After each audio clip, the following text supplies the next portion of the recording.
Looks like you've been able to re-establish connection with Dr. Kunle Olawunmi. I don't know if you can hear me now. Why do you think insecurity is on the rise in Nigeria?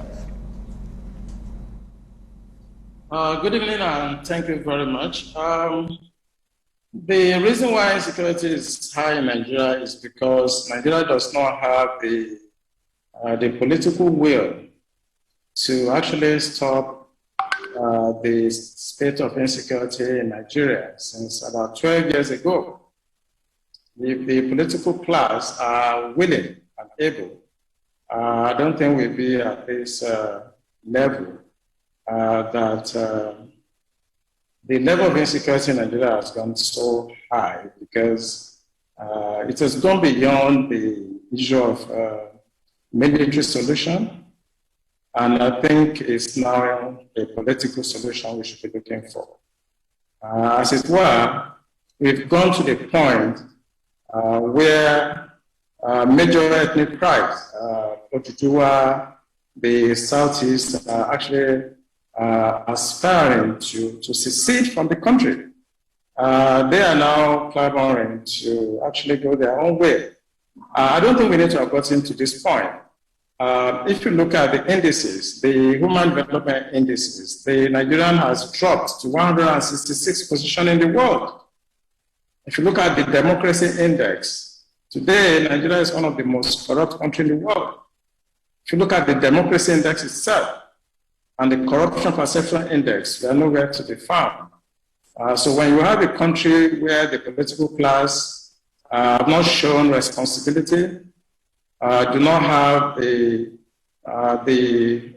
sympathy or the empathy to actually look at the social welfare function of the citizen and to provide the needed enablement for people to be able to thrive, then you are going to have this height of insecurity in Nigeria. Now, if indication is anything to go by, then security agencies are overwhelmed.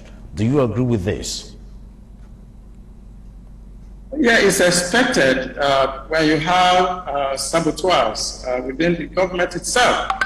I've been in the military for 35 years, and I've gotten involved in a lot of combat operations, both in the Southeast and outside Nigeria.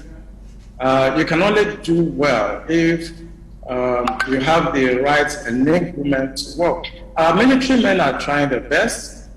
Every time we talk about they don't have enough arms, that is not correct.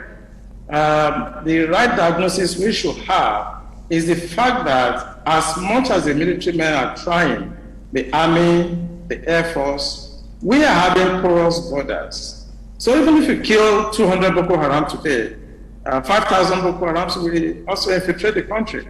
So your border is porous. So it's not just that the military are overwhelmed. The other arms of security, they are not doing their bits. The customs, as I said in some forum, are busy pursuing rights all over the border areas and sharing the rights to their girlfriends. Why arms are coming in? Today we have about 6 million small arms in Nigeria. How did they enter this country? So even if you arm the military, if you give them all the things they needed, and the customs are not doing what they're supposed to do to ensure they check the incursion of small arms into Nigeria, then the military can just do as much as they can. If the immigration chiefs sit down in Abuja and collecting salary, and people are walking in droves all over our border, from Megama in Katsina, in Kano, Sokoto, people are walking into the country with arms, and you say you are also arming your troops to go and fight them. You have to actually secure your border. That's what the Israelis do. You secure your border. So if you have a custom chief that is not doing his job, you cannot continue to blame the military for not doing enough. So they are not overwhelmed. They are overwhelmed because the remaining organs that are supposed to have to be the support services, like the immigration, the customs, the civil defense, and all likes of other organs that are supposed to do their bits to support the armed forces, they are not doing it, and nobody is talking. So if you say they are overwhelmed, yes, but why are they overwhelmed? It's just because These other organs are just sitting down there and making money, and they don't care what is going on in the country. So there's been call for help from foreign bodies. Do you think it will help address the issues? I've had this conversation, and I think it's very unfortunate that Nigerians are calling for help from the country. I've said it I was in charge of peacekeeping operations when I was defense headquarters. Look at, since 1948, the UN peacekeeping force, they've been in Lebanon. Is Lebanon at peace? No. Somalia, we have all sorts of foreign helps in Somalia. The Americans are there, the British are there, the French are there, the African Union, they are in Somalia. There's no peace in Somalia. Look at DRC Congo. The UN has been there with all the facilities, all the help they can give. There's no peace in DRC Congo. When I hear some governors calling for external help, Nigeria is going to be punished severely if you bring external help to Nigeria. You will be so punished that all your resources, you will not have control over your resources anymore. I know what the UN peacekeepers are doing in DRC Congo. They actually get involved in selling of mineral resources. And I don't know the job of the commander-in-chief. I don't know the job of the chief of defense staff. I don't know the job of the governors. If your own is to collect funds for security votes, eat the money, then you call for people from outside to come and do your job. This is an acknowledgement of a failed state. Nigeria now have just told the whole world that we are incapable of governing our space, and we need people to come and help us. That is a sign of a failed state.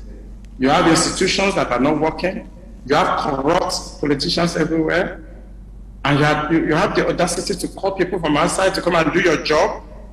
You have been voted in to do what? To provide safety and security and social welfare for your own citizens. You've been there for 8 years, collecting funds, collecting money, people in House of Assembly, collecting huge money. And when you now have issues on your hand, you go outside and also pay for people to come and secure your own space.